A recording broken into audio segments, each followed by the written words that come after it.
시청자 여러분 안녕하십니까? 내일의 코인 권지영입니다. 24시간 동안 굴러가는 우리 크립토 시장, 내일의 코인과 오후장 함께 열어보시면서 내일에 대한 전략까지 세워보시죠. 일단 우리 시장에 참여하고 있는 투자자들의 심리부터 같이 한번 파악해 보도록 하겠습니다. 오늘도 어김없이 공포 탐욕 지수로 우리 방송의 문을 열어볼 텐데요. 계속해서 조금 같은 자리에서 맴돈다라고 볼 수 있는 움직임이죠. 두려운 구간 안에서 27포인트 가리키고 있는데 어제까지만 해도 29포인트까지는 올라갔어서 곧 있으면은 30을 돌파할 수도 있겠다라는 얘기를 방송에서 했었거든요. 그런데 아쉽게도 약간 다시 뒤로 밀리는 모습이 확인됐습니다. 비트코인의 가격만 놓고 본다면 이런 투심의 변화가 10분 이해가 됩니다. 조금 치고 올라가나라는 생각이 들었었는데 어제 하루 사이에 다시 밑으로 밀리는 모습이 나타났죠. 그렇기 때문에 이와 동조되면서 투자 심리가 약간은 다시 위축됐다라고 설명을 해볼 수가 있겠습니다. 하지만 지금 굉장히 좁은 박스권 안에서 흐름들을 견조하게 이어가고 있는 비트코인입니다. 여기에서 크게 밀리지 않는 한 투심이 여기에서 살아날 가능성이 더 크다. 이런 얘기들도 나오고 있으니까요. 이번 한 주 동안 투심이 30 위로 올라갈 수 있을지, 더 가파르게 올라갈 수도 있는지 여러분도 같이 한번 살펴보시는 게 좋을 것 같습니다. 자, 그럼 이어서 온체인 데이터 오늘도 두 가지 살펴보도록 하겠습니다. 첫 번째로는 거래소 순입출금량 살펴볼 텐데 어제 방송 보신 분들은 거래소 보유량 기억하시겠죠? 이것과 궤를 같이 하는 온체인 데이터다라고 해석을 해볼 수가 있는 지표입니다. 여기에서 막대가 위로 올라간다는 건요. 비트코인을 중심으로 거래소로 입금되는 게 조금 더 우세했다라는 걸 얘기를 하는 거고요. 밑으로 막대가 빨갛게 형성이 되는 건 거래소에서 출금되는 게 조금 더 우세했다라는 얘기가 됩니다. 지금 한 주 동안의 추이를 나타내는 그래프 제가 지금 캡처를 해서 가져왔는데 한 주 동안에는 방향성을 찾지 못한다는 게 결론이 될 것 같습니다. 어느 정도 입금이 되면서 우리 시장에 약간 매도 압력이 가해지나라는 생각이 들었었는데 바로 다시 출금되는 모습이 확인이 됐고요. 그러면 우리 시장에 도움을 주나 했더니 다시 또 입금되는 모습이 확인이 됩니다. 이렇게 왔다 갔다 하면서 아직까지는 투자자들이 조금 갈팡질팡하고 있다는 게 이 지표를 통해서도 확인되고 있거든요. 그런데도 여기에서 조금 긍정적인 포인트는 투심은 약간 왔다 갔다 하면서 방향성을 잡지 못하고 있지만 그 안에서 비트코인은 조금씩이나마 오름세를 보였다는 점이 되겠습니다. 최근의 흐름을 보면 약간 아쉽게 비트코인이 밀리고는 있지만요. 말씀드렸던 것처럼 그렇게 큰 폭의 움직임은 아닙니다. 비트코인이 이 정도의 자리만 잘 지켜준다면 여기에서 이제는 큼직큼직하게 출금이 더 우세하게 일어날 가능성이 높아진다라고 체크를 해보시면 좋을 것 같습니다. 자, 그럼 다음 온체인 데이터 한 가지 더 살펴보도록 하겠습니다.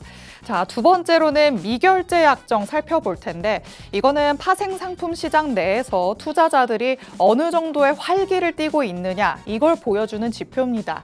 미결제 약정이 많이 올라간다는 건 투자자들이 그만큼 참여를 하면서 앞으로의 노출을 조금 늘린다라는 얘기가 되겠습니다. 특히나 가격과 미결제 약정이 같이 올라가게 되면 우리 시장의 추세가 상승으로 조금 더 이어질 가능성이 높다라고 해석을 해볼 수가 있는데 이렇게 긍정적인 흐름이 주 초반에는 이어지다가 조금씩 바뀌는 모습은 확인이 되고 있죠. 여기에서 이제 비트코인이 약간 하락하는 모습이 나타났다 보니까 다시 한번 여기에서 밀릴 수도 있겠구나라고 생각하면서 우리 투자자들이 포지션을 확 줄였다라고 해석을 해보시면 좋을 것 같습니다. 이렇게 투자자들의 관심이 조금 밑으로 내려가면 내려갈수록 우리 시장의 변동성은 더 커질 수 있는 그런 위험을 내포한다고도 해석이 가능합니다. 그렇기 때문에 미결제 약정이 다시 한번 위로 올라갈 수 있을지 한 주 동안의 추이를 조금 더 지켜보시는 게 좋을 것 같습니다. 자, 그럼 이제 실시간 시장 분위기도 같이 한번 파악해 보도록 하시죠. 가격적인 흐름 살펴보도록 하겠습니다. 자, 1시간 전 대비해서 그렇게 큰 폭의 움직임은 나타나지 않고 있습니다만 63,000을 조금 아슬아슬하게 지키고 있는 모습이죠.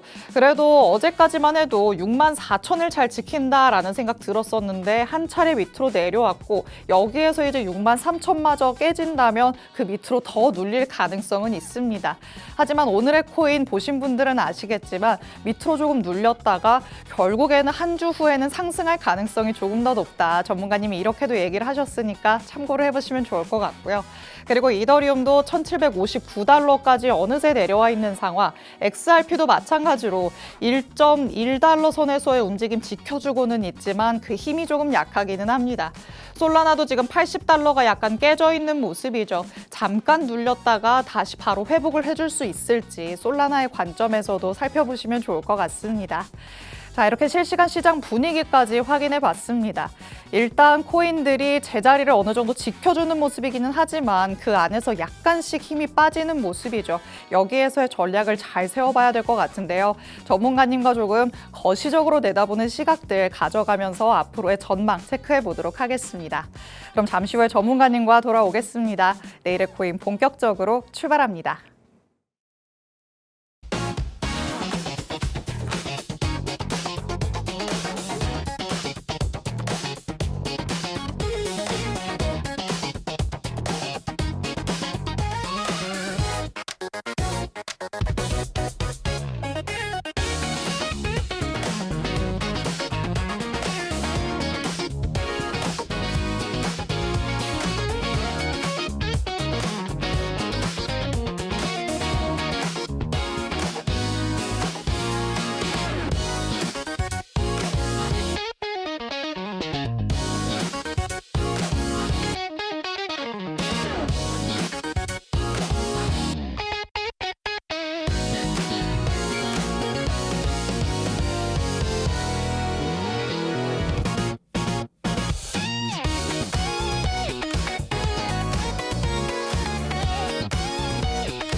내일의 코인 문을 활짝 열어보도록 하겠습니다. 저희가 방송 시간 동안 다양한 투자 인사이트들 제공해드릴 예정이지만요. 저희 방송 시간 50분이 조금 짧다 느끼시는 분들도 많으실 것 같습니다. 이런 분들 위해서 저희 방송 시간 아닐 때도 다양한 정보들 얻어가실 수 있게끔 정보방 마련해 뒀습니다. 정보방에 들어오시면 저희 방송 끝난 직후부터 전문가님의 전략 24시간 동안 받아가실 수 있으니까요. 지금 바로 들어오셔서 저희 방송 시간 아닐 때의 다양한 전략들 꼼꼼하게 챙겨가 보시기 바랍니다. 자, 그럼 오늘 저와 함께할 전문가님 이제 모셔보도록 하겠습니다. 오늘 정준명 전문가님과 함께합니다. 전문가님 어서 오세요. 네, 반갑습니다. 인사부터 해주실게요. 네, 반갑습니다. 네, 내일의 코인 정준명 전문가입니다. 아침에 오다 보니 장마철이 되게 꿉꿉하더라고요. 네, 날씨도 꿉꿉하고 조금 지금 날씨도 급변하는 시장인데 지금 현재 우리 가상자산 시장에서도 좀 급변하는 모습들이 계속적으로 보이고 있습니다. 이 급변의 시장 속에서 기술적 이정표와 실정 대응 전략을 오늘 좀 제시해드리는 정준명 전문가가 되도록 하겠습니다. 네, 장마철에 돌입하면서 우리 날씨가 조금 오락가락하는 모습이 나타나죠. 햇빛이 비치려나 했다가 다시 한번 어두워지기도 하고요. 조금 비가 많이 오려나 싶으면 다시 한번 쨍하니 개는 모습이 나타나기도 합니다. 그런데 우리 시장도 지금 이 분위기와 좀 닮아 있다라는 생각이 듭니다. 비트코인이 좀 오르나라는 생각이 들었다가 다시 한번 꺾이는 모습도 나타났다가 좀 꺾이나 이제는 진짜 내려가나라는 생각이 들면 다시 한번 또 치고 올라가는 모습까지 뒤따라오죠. 어느 장단에 발맞춰야 될지 모르겠다 싶으신 분들 참 많으실 것 같은데 지금부터는 조금 거시적으로 살펴보면서 앞으로의 방향성부터 체크를 해보시면 좋을 것 같습니다. 그리고 방향성을 잡는 그 시장 안에서 전문가님은 확실하게 히든코인으로 전략들 세워주고 있으신데요. 지난 방송 보신 분들은 그 사이에 히든코인은 어떻게 됐을까 이게 가장 궁금하실 것 같아서 이것부터 짚고 넘어가 보도록 하겠습니다. 자, 지난주 방송에서 전문가님이 히든코인 아카시 네트워크 말씀해 주셨었는데 네. 지금 어떻게 되고 있을지 한번 점검을 해볼까요? 네, 지금 아카시 네트워크 이제 얼마 전까지만 좀 수익권 왔다가 목표가 도달을 못했고요. 중간 점검을 좀 드리도록 하겠습니다. 현재 관점은 유지를 하고 있는 상태고요. 지금 추가 진입 880원에 900원 사이에 추가 진입까지 완료가 된 상태입니다. 손절가는 일본 기준 870원을 이탈하실 때 꼭 손절가 기준을 지켜주시고요. 짧게 대응하시는 만큼 시장이 좀 아침에 보니 좀 빠지고 있더라고요. 네, 전체적으로 시장이 좀 밀릴 때는 손절가 기준을 꼭 지키셔서 손절을 하시고 다음 대응 전략, 다음 기회를 또 보시면 되니까 아쉬워할 필요 없이 손절가를 꼭 설정하셔서 대응하시길 바라겠습니다. 아카시 네트워크는 아직까지 진행 중이기는 하지만 네네. 최근에 말씀해 주셨던 히든 코인들이 굉장히 계속 올라가는 모습 나타났잖아요. 지금 그래도 5월달부터 7월달까지 지금 브레이비스 한 종목 제외 그리고 아카시 네트워크 현재 추가 진행 중이고요. 오르카 종목도 1차 익절 이후 지금은 수익권에서 계속적으로 아직 목표가 2,100원까지 도달하기까지 조금 홀딩 관점 그대로 유지하고 있습니다. 여기 제가 요거 5월달부터 7월달까지 히든 종목도 살펴보시면서 한번 또 오르카나 아카시 네트워크 보유하신 분들 지금 대응 전략들 보시면서 좀 대응해 보시길 바라겠습니다. 좋습니다. 이렇게 표로 싹 깔끔하게 정리해서 보여주시니까 진짜 확 체감된다라고 느끼시는 분들 많으실 텐데 전문가님께서는 5월부터 히든 코인으로 지속적으로 수익을 낼 수 있게 도움을 많이 주고 있으십니다.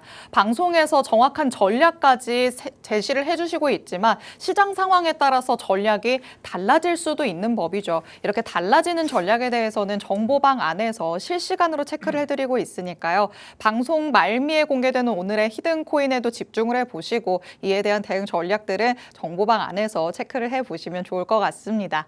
자, 그럼 이제 본격적으로 시장 얘기로 한번 들어가 보도록 하겠습니다. 자, 일단은 우리 시장은 조금 그래도 견조하다라는 생각이 드는 게 옆집이라고 제가 항상 표현을 하죠. 주식시장을 보면 조금 그런 생각이 들기도 합니다. 지금 주식시장은 오히려 굉장히 위태위태하지 않나 그런 생각이 좀 들더라고요. 제가 말씀드렸을 겁니다. 7월에는 주식장 조심하셔야 된다. 벌써 입가에 조금 미소가 번지시는데요. 아니요. 주식하시면 또 싫어할 수 그쵸. 있으니. 일단 그만큼 우리 크립토, 이 코인 투자하시는 분들 많이 힘들었잖아요. 그쵸. 그래도 어제 모습 보니 이제 전체적으로 지금 현재 반도체 기술주들이 어제 나스닥에서도 계속적으로 하락이 나오더라고요.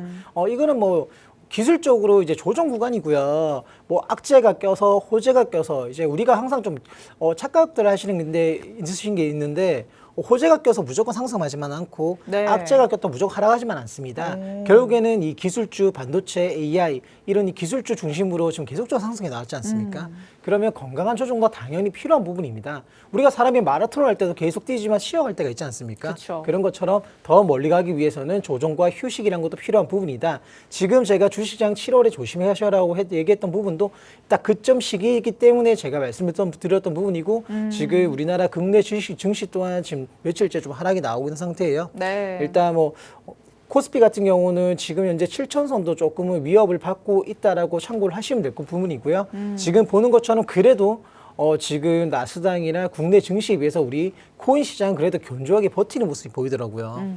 그래도 저는 긍정적으로 좀 바라보고 있는 상태고 저번 시간에 제가 말씀드렸지만 7월은 우리 코인 시장에 그래도 강세 사이클이었다. 지금 비록 아직 비트코인이 좀 지지부진하긴 하지만 7월달 이후 1일 딱 떼자마자 지금까지 계속 반등하지 않습니까? 네. 그렇기 때문에 지금은 조금 하락을 하더라도 추가적으로 그래도 상승 좀 반등을 좀 더 저는 손익비가 낫지 않냐 생각을 합니다. 맞습니다. 사실 여태까지의 그런 과거 사이클들을 조금 미루어 봤을 때 역사적으로 7월을 놓고 보면 강세를 보였던 달이었던 경우가 많습니다.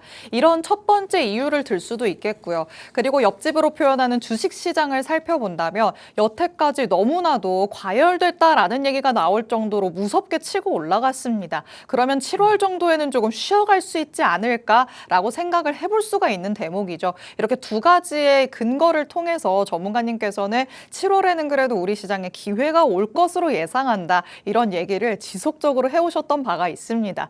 그런데 정확히 7월로 접어들면서 우리 시장은 어느 정도 그래도 반등하는 모습이 나타났고요. 주식시장은 반대로 꺾이는 모습들 나타나고 있습니다. 그럼 여기에서 이제 우리가 기대감을 가져봄직한 게 이쪽으로 몰렸었던 자금들이 주식시장에 쏠렸었던 자금들이 우리 시장으로 들어올 수 있지 않을까라는 대목일 텐데 과연 조금이라도 자금이 넘겨오게 된다면 우리 시장은 어디까지 반등할 수 있을 것인가 그 가능성도 같이 한번 내다보려고 합니다. 자, 지금 조금 기대감 가지시는 분들이 슬슬 많아지고 있는 상황인데 지금 잠깐 조금 눌리는 모습이 나타나지만 결국에는 상승할 거다라고 얘기를 한다면 위로는 어디까지 향할 수 있을까요? 저는 여기 보시는 것처럼 70K까지는 전 최대한 열어둬도 된다고 보고 있습니다. 물론 지금 비트코인 또한 우리 코인 시장 또한 사이클상은 조정 사이클 맞습니다. 그쵸. 조정 사이클 맞는 부분이고 주식 시장이 지금 하락을 하지만 바로 자금들이 유입되지는 않을 거예요. 일단은 전체적으로 거래량이 좀 되살아나는 모습이 보여야 되는 부분이고 일단 이 코인 시장에도 뭔가의 재료적인 부분이 한번 터져줘야 되는 부분이에요. 일단 조금 기대해 볼 수 있는 건 뒤에도 얘기 드릴 거지만 클레이티 법안이 얼마 남지 않았지 않습니까? 지금 클레이티 법안에 대한 기대감이 30%대까지 저번 시간에 좀 떨어졌다고 얘기했는데 다시 50%대 위로 올라오고 있습니다.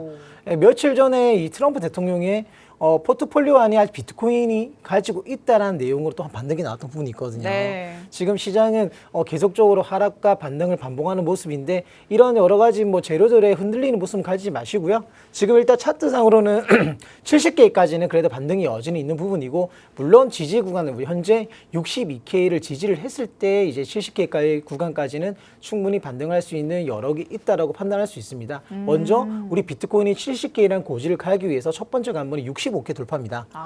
최근에 65K에서 다시 한번 좀 저항을 맞는 부분인데 이 65K가 정말 중요한 구간이에요.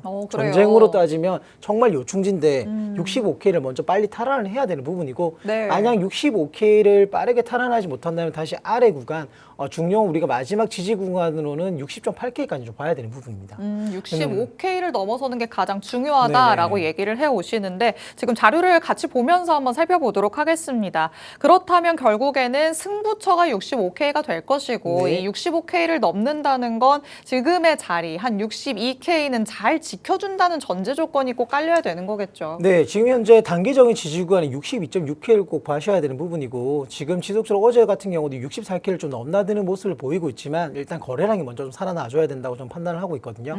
일단 우리가 핵심적인 관점으로 60.8K 위에서는 단기적으로 상승의 관점을 유지를 하되 만약 60.8K를 이탈을 하고 60K마저 위협을 받는다면 다시 한번 하방으로는 조금 더 크게 열어둬야 된다고 생각을 합니다. 하지만 지금 자리만 잘 지켜준다면 일단 1차 목표는 65K를 회복하는 게 급선무다라는 걸 좀 핵심적으로 생각하시면 될 것 같습니다. 좋습니다. 비트코인이 현재 한 63K에서 아슬아슬하게 줄타기 하고 있는 상황인데요. 그래도 이 정도 수준만 잘 지켜준다면 65K 정도까지는 바라볼 수 있다. 전문가님이 1차적으로 목표를 제시해 주셨죠. 그리고 만약에 여기까지 돌파하게 되는 경우에는 앞자리를 7도 바라볼 수 있겠다. 긍정적인 전망 제시해주고 있으십니다. 자, 그렇다면 만약에 진짜 우리가 바라는 대로 돌파하는 모습들이 나타나게 된다면 그때의 시나리오는 어떻게 구성을 해볼 수 있을지 이에 대한 부분도 같이 한번 짚어보도록 하겠습니다. 자, 우리가 긍정 회로를 조금 돌려볼 수 있는 시기가 네. 왔다는 것 자체가 저는 기분이 조금 좋은데 맞습니다. 어떻게 시나리오를 해볼 수가 있을까요? 일단 먼저 65K 돌파가 왜 중요하냐에 대해서 먼저 말씀을 드리도록 하겠습니다. 일단 우리가 기준을 딱 두 개를 보시면 됩니다. 60.8K를 계속적으로 지지하느냐 그리고 두 번째 65K를 돌파하느냐. 일단 65K는 핵심 저항 매물대 부분입니다. 그렇기 때문에 이 65K를 돌파하느냐 안 하느냐 그리고 65K를 돌파를 하되 안착을 하느냐가 중요한 게 만약 65K를 뭐 계속적으로 돌파를 하지 못한다면 그냥 지금 현재는 기술적 반등에 그치는 부분이고요. 만약 65K를 돌파하고 안착하는 모습이 보여준다면 그렇다면 추세를 전환할 수 있는 그런 힘이 있다, 의지가 있다라고 판단할 수 있습니다. 그렇다면 우리가 70K까지는 저는 좀 열어둬도 된다고 보고 있는 관점인데요. 네. 일단 우리가 지금 현재 계속적으로 거래량이 좀 미비한 부분이에요. 그쵸. 지금 몇 번 그래도 최고 65K를 좀 돌파하려는 모습들이 한 두세 번 정도 연출을 하긴 했지만 결국은 계속 이 거래량이 받쳐주지를 못하면서 계속 저항해서 막고 있는 부분이거든요. 일단 지금 현재도 이제 62K대에서 63K대에서 지금 움직이고 있는 모습인데 일단 지금은 우리가 앞으로 이제 다음 주에 또 중요 발표들이 있지 않습니까? 그렇기 때문에 이번 주까지 월봉 마감까지 주봉 마감까지 이 어느 쪽에서 비트코인이 주차를 해놓느냐가 중요할 것 같습니다. 일단 관점은 65K가 기술적 반등으로 그치느냐 추세 전환을 하느냐의 분수령이라고 생각을 하시면 될 것 같습니다. 좋습니다. 승부처가 65K다 이렇게 말씀을 해주셨는데 그 이유가 단순한 매물대인 게 아니라는 점을 같이 한번 살펴봤습니다. 여기를 만약에 돌파해서 안착하는 모습까지 나타나게 된다면 그때는 기술적 반등에 그치는 게 아니라 진짜 추세 전환의 신호탄으로 우리가 해석할 수 있다. 이게 골자가 되겠죠. 그렇기 때문에 65K를 넘어서는 것인지 이거를 조금 중점적으로 살펴보셔야 될 것 같습니다. 자, 그러면 아까 전에 말씀드렸던 돌파를 하게 됐을 때 그때 시나리오는 우리가 어떻게 작성해 봐야 될까 다시 한번 얘기 들어보도록 하겠습니다. 자, 만약에 65K를 돌파하는 모습까지 나오기 시작했어요. 그럼 그 다음 스텝으로는 우리가 어떤 것들을 좀 봐야 그 될까요? 다음부터는 66K, 67K를 봐야 되는 부분인데요. 1K 단위로 봐야 될까요? 일단 우리가 1K 단위를 무조건 이제 보아야 되는 게 보다는 이제 65K를 돌파를 하고 안착하는 모습이면 65.8K 이 부분을 돌파를 해야 되는 부분이고요. 일단 솔직히 돌파를 해야 되는 관문들이 많아요. 그러니까요. 네, 지금 너무나도 저항들이 많기 때문에 일단 우리가 핵심적인 정말 중요한 구간이 65K고요. 65K를 말 돌파한다고 해서 안심할 수는 없습니다. 65K 돌파하면 이 전문가 말로 70K를 가겠지가 아니고요. 그래도 이제 65K를 돌파해서 안착하는 모습이 필요하다 봅니다. 네. 돌파를 하되 안착을 해야 되는 모습이고 그렇다면 66K를 해보고 67K, 8K까지는 조금 단계적으로도 올라갈 수는 여러 개 있다. 하지만 65K를 돌파를 하되 다시 한 번 더 66K나 이쪽에서 막혀버린다면 그러면 이제 똑바른 안착이 아니라 다시 한번 밑에 아래로 리테스트 갈 수 있다는 것도 참고를 하셔야 될 것 같습니다. 그만큼 지금은 제가 말씀드렸던 것처럼 지금 시장에 힘이 없다는 뜻이기 때문에 지금은 우리가 조정 사이클이잖아요. 그렇기 때문에 지금은 우리가 단계적인 추세로 내가 추세 전환을 말씀을 드린 거지 큰 추세로 이제 뭐 또 고점을 최고점을 가기 위한 발돋움은 아니고요. 어차피 조정 사이클 안에서도 반등이라는 게 있기 때문에 지금은 그런 반등의 여지가 있냐 없냐에 우리가 판단을 해야 된다고 생각을 하고 있습니다. 그렇다면 이제 65K를 조금 넘어서는 모습까지 나타났을 때 단순히 잠깐 숫자만 찍었다고 해서 돌파했다라고 볼 수는 없을 것 같은데 어떻게 확인을 해보면 좋을까요? 이게 대부분 65K를 돌파를 해야 합니다면 65K를 돌파하면 돌파를 한 줄 알아요. 그것이 아닙니다. 돌파를 하되 안착을 해줘야 돼요. 그쵸. 네, 65K를 돌파를 하되 안착을 해주는 모습을 안정적으로 이 65K를 좀 지지하는 모습을 보여줘야 이제 돌파라고 좀 약간 지지를 하고 있다고 판단할 수 있는 부분인데요. 일단 제일 먼저 65K를 돌파해서 안정적으로 지지를 해주냐 이거를 이 저항 구간을 지지 구간으로 바뀌느냐를 먼저 체크를 하셔야 될 것 같습니다. 어떻게 확인을 할 수 있는지 이제 다음 자료 같이 보면서 한번 확인해 보도록 하겠습니다. 정확히 우리가 살펴봐야 되는 것들 뭐 들어서는 많이 들어보셨다라고 생각을 하실 것 같은데 거래량 이런 것들을 좀 총망라해서 봐야겠죠. 네, 맞습니다. 거래량 양봉으로 계속적으로 올려주는지 거래량이 터져주는지 거래량을 동반한 상승을 해주는지를 봐야 되는 부분이고요. 그리고 시간봉상으로 64.5나 65K를 시간봉상으로도 이걸 안정적으로 안착을 해주는지를 봐야 되는 부분입니다. 그리고 제일 중요한 부분은 일봉 종가. 일봉 종가 기준을 65K 위에서 안착을 마감을 해준다면 아주 긍정적으로 보시면 될 것 같고요. 하지만 우리가 또 피해야 할 정도는 65K를 돌파를 한다고 해서 무조건 돌파적으로 그렇다면 이 전문가 방송을 보니 65K 돌파를 했는데 그러면 70K까지 열려 있는 거 아니야? 그렇다 무리하게 잡을 필요는 없는 부분이고요. 65K를 돌파를 하되 제가 말씀드렸던 것처럼 시간 몽상이나 그래 종가가 어떻게 마감을 하는지가 중요한 부분입니다. 그렇기 때문에 지금은 추격적인 보다는 눌림을 그리고 확인을 하고 먼저 덤비시는 게 나을 것 같습니다. 좋습니다. 65K에서 거래량이 동반되면서 돌파되는 모습이 나타난다고 하더라도 여기에서 무리하게 따라잡을 필요는 없을 것 같습니다. 모든 상승 다음에는 어느 정도 되돌림 구간이 나타나는 법이죠. 이런 리테스트 구간까지 확실하게 확인을 하고 들어가도 전혀 늦지 않으니까요. 전문가님이 정보방 안에서 더 자세한 상세한 대응 전략들 제시해드릴 예정이니까 이게 궁금하신 분들이라면 정보방을 10분 활용해 보시면 되겠습니다. 자, 그럼 투자자의 관점에서 이 매매를 할 때는 어떻게 대응을 해봐야 될까 이제 조금 나눠서 생각을 해보도록 하겠습니다. 그래도 너무 낙관적으로만 생각할 수는 없는 법이겠죠. 네, 지금 우리가 뭐 7월 달에 좀 사이클이 강하다고 해서 지금 우리가 계속적으로 막 상승만을 바라보면 안 되는 부분입니다. 지금은 결국에는 사이클상 조정이기 때문에 이 조정 안에서의 반등 구간을 우리가 찾고 있는 거기 때문에 일단은 뭐 롱 관점, 이제 상승의 관점으로 봤을 때는 계속적으로 60K 위에서 그리고 최고의 시나리오는 65K 종가를 일봉 종가를 안착을 해주는 모습을 보여야 하는 모습이고요. 그렇다면 70K까지도 충분히 갈 수 있는 그런 긍정적인 형태가 있다. 만약 중립적인 관점으로 본다면 계속적으로 이 박스권 안에서 62K와 65K 또는 60.8K, 61K, 65K 이 박스권 안에서 계속적으로 움직이고 행보하는 모습, 이 모습을 보인다면 하지만 단순히 이제 우리 비트만 봤을 때 그런 부분이고 그렇다면 도미너스도 체크를 하시면서 만약 이렇게 계속 막 비트가 행보를 하는 구간에서 비트 도미너스가 좀 내려와 준다면 지금 최근에 뭐 로우 캡들 이렇게 알트들 그래도 좀 힘들이 좋았잖아요. 맞아요. 그런 것처럼 또 알트적으로 이제 우리가 로우 캡들 단타 대용으로 좀 잡아가시면 될 것 같습니다. 만약에 근데 하지만 쇼 관점, 하락의 관점으로 본다면요. 65K, 66K를 계속적으로 실패를 한다. 돌파는 하되 계속적으로 정황에서 맞는 모습이 보인다. 거래량이 보여주지가 않는다. 그렇다면 이런 실망 매물이 나올 수 있습니다. 그렇다면 단기적으로 하방 압력이 다시 나올 수 있기 때문에 그럴 때는 꼭 한번 재료가 터져요. 얼마 전에 스트레티지가 또 이제 팔았다는 맞아요. 데문에 순간적으로 하락이 나왔던 부분이 있지 않습니까? 그렇기 때문에 이 재료적인 부분을 보기보다는 차트적으로 먼저 그렇게 확인을 하시는 게 먼저입니다. 재료만 보고 판단하지 마시고요. 그렇기 때문에 만약 65K를 계속 돌파를 하지 못한다면 아래 60.8K 유동성 구간까지 내려갈 수 있다는 점 꼭 참고를 하시길 바라겠습니다. 좋습니다. 전문가님과 단기적인 전망에 대해서 얘기 나눠보고 있는데요. 그러면 여태까지 우리가 나눴었던 얘기들 총 정리해서 한번 다시 결론으로 만나보도록 하겠습니다. 자, 한 장으로 정리를 해본다면 우리는 어떤 결론을 내볼 수 있을까요? 제가 딱 세 가지로 말씀드리겠습니다. 65K 돌파가 중요하다. 그리고 60.8K가 지지가 중요하다. 그리고 세 번째적으로 66K 종가 회복을 한다면 65, 66K 종가 회복을 한다면 그렇다면 매도 압력은 다소 완화가 되고 그래도 거기서 이제 매수세만 들어온다면 70K까지는 열려 있다. 이 세 가지만 좀 확인을 하시고요. 지금은 기대감보다는 기준을 정하고 추격보다는 확인을 하시고 시장을 대응하시길 바라겠습니다. 좋습니다. 세 가지로 명확하게 정리를 해서 말씀해 주셨으니까 내가 다른 건 몰라도 이 세 개 정도는 무조건 확인해 봐야지라고 생각을 하시면서 시장을 체크해 보시는 게 도움이 될 것 같습니다. 그리고 이번 달에는 이제 뭐 어떤 이벤트들이 남아 있을까 이런 것도 좀 중요하지 않을까 거시적인 게 중요하다던데 라고 생각하시는 분들이 있으실 텐데 이런 부분들 이슈적인 측면에서도 같이 한번 짚어보려고 합니다.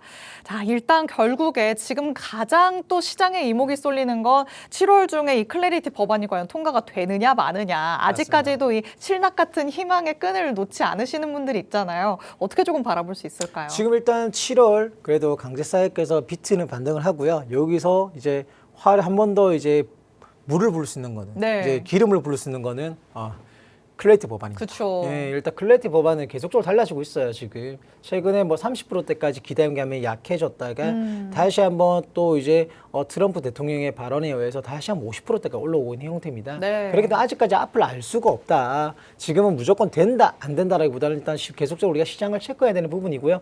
만약에 지금 여기서 제가 65K 우리가 차트상으로 먼저 얘기를 했잖아요. 네. 하지만 여기서 재료만 이렇게 탁 던져준다면 충분히 65K 그 이상을 회복을 할 수가 있다고 저는 생각을 하고 있습니다. 그렇다면 일단 통과 기대감 호재입니다. 호재이기 때문에 근데 그렇다고 무조건 이 호재로 받아들이고 너무 강하게 뭐 기대감만 너무 가지고 추격하지 마시고요. 네. 무조건 지금은 확인하는 시장이다라고 판단하시면 될 것 같고요. 자, 일단 지금 핵심 포인트는요. 일단 클래리티 법안이 된다면 지금 많은 분들이 리플을 관심을 가지더라고요. 맞아요. 지금 리플에 되게 많이 물려 있으신 분들 계시고 이 클래리티 법안을 되게 기다리고 있습니다. 왜? 리플이 가장 수혜를 받는다고 하니까. 하지만 지금 리플뿐만이 아니고 실질적으로 클래리티 법안이 된다면 이 대형 메이저 알트들을 모두에게 호재입니다. 이 시장이 전체적으로 뭔가 정립되는 체계화되는 거기 때문에 ETF와 똑같이 전체적인 시장의 호재이기 때문에 일단 그 중에서도 리플이 조금 더 각광을 받을 수 있다는 것만 참고하시면 될 것 같습니다. 리플만 날아가지는 않아요. 그렇기 때문에 그런 정도로만 참고를 하시고요. 하지만 클래리티 법안이 된다고 해서 우리가 예전에 ETF, 현물 ETF가 됐을 때도 시장이 바로 올라가진 않았잖아요. 그쵸. 예, 한 달 정도의 조정은 있었던 부분이고요. 머드제 시장은 항상 기대감으로 오르기 때문에 지금 클래리티 법안이 다가오면 저는 기대감을 상승을 한다고 생각합니다. 만약에 클래리티 법안이 통과가 된다. 물론 이제 그날에 상승은 있을 수 있지만 조정도 올 수 있다는 것도 꼭 참고를 하시길 바라겠습니다. 예, 뉴스만 보고 추격 매수보다는 거래량과 항상 가격 반응을 지켜보라. 예, 그렇다면 이제 제가 말씀드렸던 것처럼 클래리티 법안의 가장 수혜주 리플에 대해서 한번 전략적으로 한번 이거 하나만 딱 따봤거든요. 네. 이거마저 설명을 드리도록 하겠습니다. 일단 수혜 기대감은 맞습니다. 수혜 기대감 맞지만 지금은 무조건 기대감만으로 하는 시장은 아닙니다. 왜? 조정 사이클이기 때문에 그렇기 때문에 기대감만으로 선뜻 뭐 추격 매수나 아니면 기대감으로 추격적으로 비중을 늘리지 마시고요. 무조건 지금은 확인하는 시장입니다. 그렇기 때문에 거래량과 가격 반응이 어떻게 나오는지 그러면 차트상으로 어디 구간까지 돌파가 나오는지를 확인을 하고 대응은 분할 매수로 그리고 또는 분할 익절로 꼭 대응을 하시길 바라겠습니다. 이 리플과 관련해서는 진짜 막연하게 기다리시는 분들 많잖아요. 너무 이 리플에 대해서는 좀 약간 우리나라 투자자분들이 약간 좀 이 종교적인 부분이 있어요. 맹목적인 네, 기대가 맹목적인. 있죠. 저는 항상 얘기를 합니다. 리플 좋고 이더리움 안 좋은 종목은 없어요. 다 좋아요. 뜯어보면요. 리플만 좋을까요? 아니요. 이더리움도 좋죠. 세상에 나쁜 코인은 없는 클래리티 거죠. 법안은 리플만 좋은 건 아니에요. 그게 이제 리플에 대해서 많이들 이렇게 더 각광을 받는다고 생각하는 게 SEC와 관계 때문에 맞아요. 가장 좀 타격을 받았기 때문에 얘가 더 수혜를 하지 않을까 하는데 지금이 만약 상승장이었다면 리플이 정말 더 튈 수도 있겠죠. 하지만 지금은 제가 늘 말씀 조정 사이클이고요. 지금 시장의 유동성은 아직까지 부족한 상황입니다. 그렇기 때문에 이 호재만 보고 무조건 가격이 틀 거란 거는 절대 금물이라고 말씀드리고 싶습니다. 그럼 차트로 봤을 때 가격적으로는 우리가 좀 전략을 어떻게 세워볼 수 있을까요? 일단 차트로 제가 지금 리플 차트만 좀 가지고 왔는데요. 지금 리플이 지금 단기적인 반등을 시도하고 있는 구간은 맞습니다. 하지만 계속적으로 중기 하락 추세에서 저항을 맞고 있는 부분이고요. 일단 여기 보시는 것처럼 지금 1,600원대를 계속적으로 지지를 해주는 부분이 중요합니다. 네. 그리고 두 번째로 단기적으로 돌파를 해야 되고 좀 저항을 돌파해야 되는 구간이 1,730원입니다. 지금 또다시 한번 리플이 최근에 3% 4% 정도 좀 상승률이 나왔던 부분인데 다시 한번 저항을 받고 조금 눌리는 형태거든요. 네. 그런 것처럼 리플은 이제 우리가 체크를 하셔야 될 부분이 아래를 1,600원을 꼭 지지를 해야 되고 그리고 위로는 일단 1차적으로 1,730원, 2차적으로 1,780에서 1,800원. 여기 단기적인 저항을 먼저 돌파를 하는 게 중요하다. 그리고 우리가 조금 더 거기에 본다면 2,000원대를 빨리 회복을 하는 게 저는 중요하다 봅니다. 예, 그렇기 때문에 지금 현재 리플 또한 지금 매물대가 너무 많아요. 개인들이 관심을 많이 가지고 있다는 거는 그만큼 많은 저항 매물대들이 있다는 겁니다. 예, 그렇게 판단을 하시면 될 것 같고요. 사람들이 많이 관심 가지고 있는 종목은 그만큼 많이 물려있다. 그렇죠. 그렇기 때문에 그게 물려있다는 뜻이 다 매물대라 생각을 하시고 지금은 먼저 저항 돌파를 어떻게 하는지 가격 반응을 어떻게 하는지 아니면 거래량이 얼마나 터져주는지를 먼저 확인을 하시고 이제 클래리티 법안에 대한 기대감에 따라 좀 대응을 하시면 될 것 같습니다. 좋습니다. 클래리티 법안과 관련된 얘기 나눠보면서 여기에서 파생되는 XRP와 관련된 내용까지 짚어봤습니다. 결국에는 최대 수혜 코인이 될 것으로 예상되는 건 어찌 보면 당연한 일이기도 합니다. 하지만 이 기대감만 가져가기에는 어느 정도의 시간이 걸릴지 아무도 모르는 거기 때문에 답답함이 앞설 수 있죠. 지금 2,000원을 회복하는 게 진짜 중요할 것 같다. 전문가님이 말씀해 주셨는데 2,000원에서 언제 이렇게 멀어졌나라는 생각도 들죠. 아직까지 1,600원대에 머물러 있는 모습이니까요. 일단 우선적으로 1,700원대라도 진입을 할 수 있는지부터 확인을 해보시고 그 다음에 대응 전략들은 정보방 안에서 체크를 해보시면 좋을 것 같습니다. 이렇게 시장을 둘러싸고 있는 이슈 만나보면서 그 안에서의 방향성 짚어봤습니다. 그럼 저희는 잠시 후에 돌아와서 전문가님 통해 교육도 한번 들어보도록 하시죠. 잠시 후에 만나 뵙겠습니다.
내일의 코인과 함께하고 계십니다.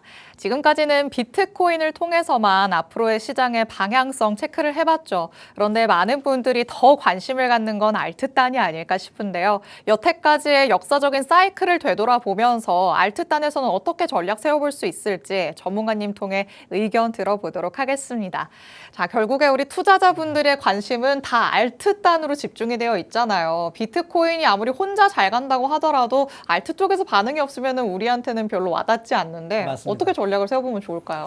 일단 오늘 제가 준비한 내용은요. 비트코인의 반감기에 대해서 좀 준비를 해왔거든요. 우리가 다들 반감기란 건 알고 있을 겁니다. 이 반감기의 4년 사이클, 이건 다 아는 내용인데 왜 이걸 가르쳐줘? 라고 생각하는데, 자, 이 반감기란 건 다 알고 있지만 이 반감기를, 이 사이클을 내가 어떻게 적용해야 할지를 모르시는 분들이 많으시더라고요. 결국에는 이 비트코인 뿐만이 아니고 주식시장도 마찬가지고 코인시장도 마찬가지고 전체적으로 이 투자 시장에서는 이 사이클이라는 게 존재를 해요. 거기서도 코인 같은 경우는, 비트코인 같은 경우는 이 4년 주기 사이클이라는 그렇게 설계가 되어 있습니다.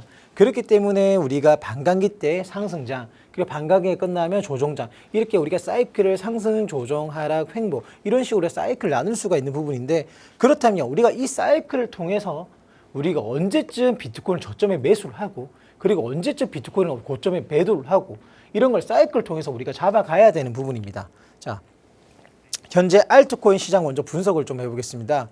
일단 지금 이 부분이 죄송합니다. 이 4년 반감기에 대해서 제가 설명할 때 중간에 이 자료가 잘못 끼워져 있었네요. 일단 왜 4년마다 사이클이 반복이 되나? 일단 지금 반감기 같은 경우는 지금같이 반감기에서 조정 이제 반감기가 끝나고 조정 사이클 온다면 축적의 구간입니다. 첫 번째 바닥 낮은 가시 조용히 매집되는 구간이에요. 그리고 반감기 후 이제 회복 수요가 공급을 추월하면서 상승, 우리가 흔히 말하는 상승장이 이때쯤입니다. 반감기 구간. 예. 그러면 그렇다고 이제 반감기가 이제 어느 정도 끝날 때쯤 된다면 이제 과열이 되겠죠. 많은 분들이 우리가 지금까지 계속 겪어왔던 시장입니다. 22년도에 우리가 이제 21년도 반감기가 끝나고 22년도에 이제 금리 인상이라든지 여러 악재가 겹치면서 하락장이 지속이 됐습니다. 이때가 우리가 말하는 하락장의 축적의 구간입니다. 그때 뭐 FTX 터지고 그리고 러시아 우크라이나 전쟁 터지고 루나 사태 터지고 이런 거들 꼭 이럴 때 하락장에서 이런 악재들이 맞물리기 마련입니다. 그럴 때 비트코인이 엄청나게 하락을 하면서 계속적으로 바닥에 낮은 관심을 가지고 코인 시장은 끝났다. 이제 더 이상 코인 시장에 관심을 가지지 않는 구간이 이제 계속적으로 이제 축적의 구간. 그러면서 다시 한번 수요를 회복하면서 가격을 회복하면서 이제 반감기가 다가오기 시작하면서 이제 시장은 반등을 합니다. 그럴 때는 반등을 하고 반감기가 다가올 때 어떤 게 나와요? 호재들이 나옵니다. 어떤 게 나왔습니까? 비트코인 현물 ETF라는 게 기대감이 나왔지 않습니까? 그럴 때 많은 사람들이 관심을 가져요. 관심을 가지고 이제 가격은 계속적으로 상승을 하게 됩니다.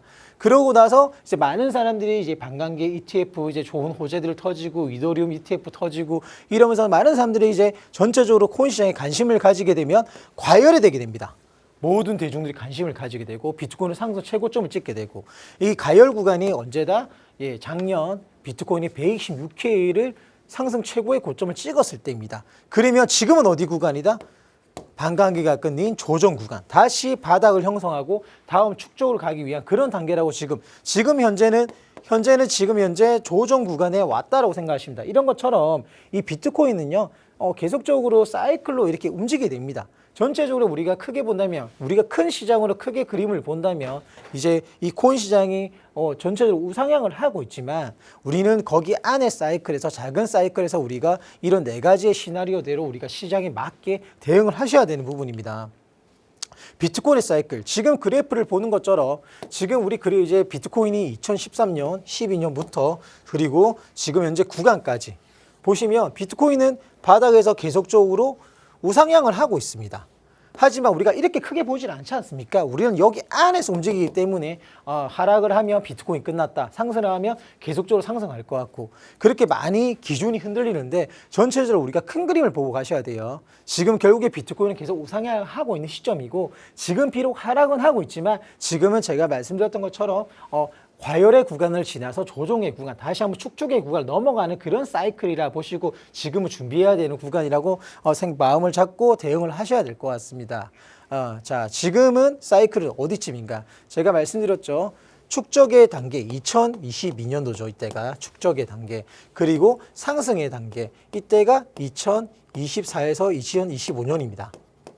그리고 과열의 단계. 이때가 2025년 8월부터 이제 중후반이 이제 과열의 단계. 모든 사람들이 모두 과열을 싣고 이제 대중의 관심을 가지고 비트코인을 신고점을 찍고 이제 그때 되면 뭐 비트코인이 2억을 간다, 3억을 간다 여러 가지 이런 여러 목표가들, 높은 목표가들이 나오고 이때가 이제 과열의 단계가 되면서 이제 고점을 찍고 이제 50% 이상의 조정 구간이 오죠. 그리고 나서 현재 위치 조정의 구간입니다. 다음 반감기는 28년도이기 때문에 다음 반감기를 위해 지금은 조용히 다시 한번 바닥을 매집하는 구간. 그러면 우리는 이 조정 구간에 맞는 투자의 대응 전략을 잡아야 된다고 제가 누누이 말씀드렸듯이 제가 오늘 이렇게 사이클, 이제 비트코인의 반감기에 대한 사이클에 대해서 가져온 것도 가장 기초적이지만 반감기는 알지만 거기에 대한 사이클도 알지만 거기에 대한 대응 전략을 모르세요. 대부분 개인 투자자분들이요. 그렇게 해서 제 방송 보시는 분들이라도 이런 사이클에 맞는 그런 사이클 지금 현재 구간에 맞는 그런 대응 전략을 잡아야 되는 부분이고 자 축적의 구간이든 상승의 구간이든 과열의 구간이든 조정의 구간이든 모두들 그냥 똑같은 대응 전략으로 시장을 대하기 때문에 이 시장이 거의 뭐 돈을 버는 사람보다 잃는 사람이 많이 생긴다고 저는 생각을 합니다. 정확히 우리는 이 시장을 알고 대응을 하셔야 되는 부분이지 지금은 재정비 국면입니다. 끝난 구간이 아니에요. 예전에 비트코인이 16회 2천만 원대를 갈 때도 다들 끝났다고 했습니다. 하지만 그때는 최고의 바닥 구간이었습니다. 최고의 축적 구간이었고요. 결국에 부라는 거는 그렇게 생각을 합니다. 이 투자 시장에서 부라는 거는 상승장에서 모든 사람들이 나눠 먹을 때 저는 부를 이룬다 생각하지 않습니다. 진정한 부를 축적하는 구간은 이런 조정 구간, 축적 구간입니다. 예, 왜냐하면 가격이 하락을 한다고 조정을 하고 바닥이 보인다는 거는 가격의 가치가 낮아진다는 겁니다. 가치가 낮아지기 때문에 가격이 낮아진다는 겁니다. 가치가 낮아지는 것이 아닌 가격이 낮아지기 때문에 우리는 그 가격이 낮아진 걸 싸게 매집을 하면 되는 부분입니다. 굳이 상승해서 비싸게 살 필요가 없이 가치는 똑같지 않습니까? 126회 때 비트코인이나 지금 현재 60개 때 비트코인이나 우리가 보는 가치는 똑같습니다. 가치는 변하지 않습니다. 그렇기 때문에 가격이 낮아질 뿐이지. 그렇다면 저는 이런 하락장에서 오히려 저는 좀 더 시장에 더 관심을 가져야 된다고 항상 제가 입버릇처럼 말씀드리는데 이때 우리가 부를 축적하는 대부분의 사람들은 이런 하락장에서 부를 축적하기 마련입니다. 그렇기 때문에 상승장만 바라지 마시고 지금처럼 조정과 축적의 단계에서 이 사이클 정확히 판단을 하시고 이 단계에서 우리가 수익을 낼 수 있는, 내가 준비할 수 있는, 내가 대응할 수 있는 이런 방법 전략들을 잡아가야 된다고 생각을 합니다. 주식 사이클도 똑같아요. 지금 코스피도 그렇지 않습니까? 작년만 하더라도 우리 코스피 시장 반도체 아무도 관심을 가지지 않았습니다. 모두가 2025년도에는 코인으로 관심을 돌렸지 국내 주식 뭐 삼성전자, SK니 아무도 관심을 가지지 않았습니다. 하지만 주식 사이클 또한 이제 몇 년 동안 계속적으로 축적의 단계를 거쳐서 이제 반도체 슈퍼 사이클, AI가 터지면서 반도체 슈퍼 사이클 맞닥뜨리면서 지금 현재 주식 또한 계속적으로 상승을 했지 않습니까? 사람들은 이 바닥의 구간에 관심을 가지지 않아요. 다들 뭔가 터지고 뭔가 고점을 넘기고 할 때 대부분 이 중간쯤에 관심을 가지고 들어온다는 거죠.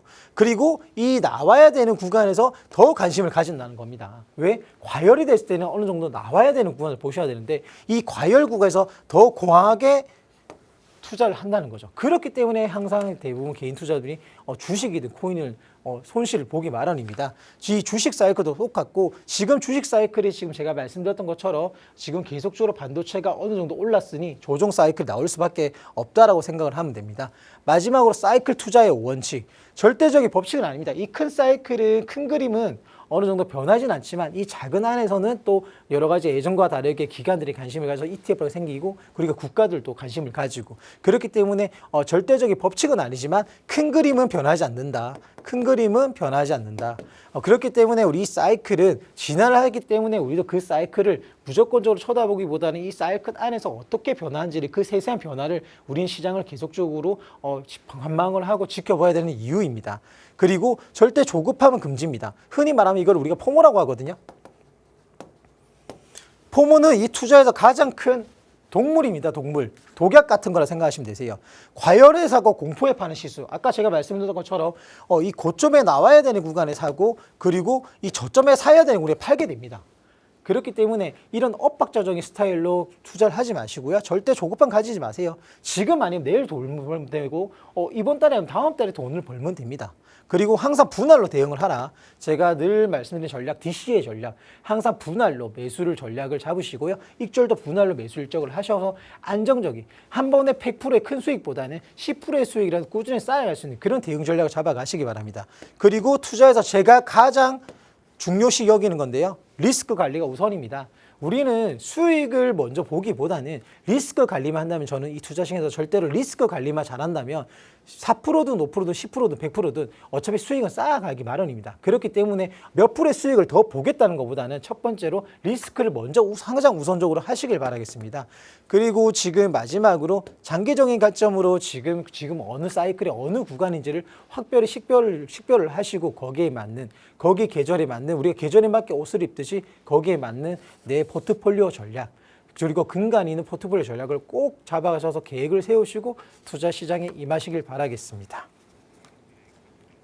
네, 오늘은 전문가님과 같이 4년 주기와 관련돼서 지금은 어느 구간에 와 있는가 다시 한번 짚어봤습니다. 전문가님께서는 축적, 상승, 과열, 그리고 조정 구간 이렇게 4가지가 계속해서 반복된다라고 얘기를 하시는데요. 지금 자리에서라도 들어가면 괜찮지 않을까요? 라고 생각하셨던 분들, 물론 지나놓고 나면 지금도 매력적인 자리일 수는 있습니다. 하지만 아직까지는 조정 구간에 머물러 있기 때문에 언제 더 내려갈지 모른다라는 불안감이 함께할 수밖에 없는 대목이죠. 그래서 지금을 다 지나고 나서 축적 사이클로 들어갔을 때 진입하는 것도 늦지 않다라고 얘기를 하고 있으신 겁니다. 그 정확한 타이밍, 내가 차트를 들여다보기는 하지만 아직까지도 잘 모르겠다라는 생각 드신다면요. 정보방 안으로 들어오셔서 전문가님이 알려주시는 그 타이밍에 맞춰서 움직여보시면 좋을 것 같습니다.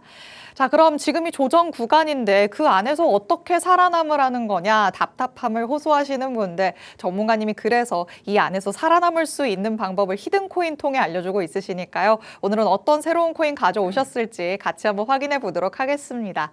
자, 지난주에 가져오셨던 것도 아직도 전략이 유효한 상황인데 새로운 코인은 또 그럼 어디에 집중을 해보셨을까요? 자, 오늘 제가 들고 온 거는요. 네, 아카시 네트워크는 제가 아까 첫 번째 말씀드렸듯이 이제 손절가 기준을 꼭 지켜서 지금 홀딩 관점이고요. 오늘 가져온 코인은 스페이스 아이디입니다. 스페이스 아이디 다들 아시죠? 되게 핫한 코인이지 않습니까? 지금 시장 자체가 가는 놈만 갑니다. 가는 놈만 가기 때문에 스페이스 아이디 또한 계속적으로 좋은 상승을 보였던 부분이고요. 지금은 어느 정도 눌림이 나온 상태지만 이 지지 구간이 이탈 없이 그래도 다시 한번 돌파를 시도하는 움직임이 최근에 계속적으로 포착이 되고 있었습니다. 그래서 제가 스페이스 아이디라는 코인을 히든 코인으로 오늘 잡아왔던 부분이고 근데 오늘 아침만 하더라도 스페이스 아이디가 또 오늘 이 가격보다 더 4% 5% 이상 상승을 하고 있더라고요. 만약에 지금 제 방송을 보시고 이 가격보다 현재 60원대든 59원대 더 상승을 했다. 그럼 조급하게 추격하지 마시고요. 지금 제가 잡아드렸던 매매 전략 57원대 그리고 58원대 이 구간에 이 가격대에 설정해 두시고 기다리시면 될 것 같습니다. 만약에 기다리지 않고 날아가 버린다. 그렇다면 또 다음 우리 히든 코인을 보시면 되는 부분이기 때문에 하지만 지금 상승을 했다면 무리하게 추격 매수보다는 이 지금 진입 전략인 56.5원에서 57.9원 이 사이에 좀 분할적으로 매수를 대기를 해 놓으시면 될 것 같습니다. 일단 추가 진입 구간은 5.42에서 53.3원 여기 지지 구간으로 봤던 부분이고요.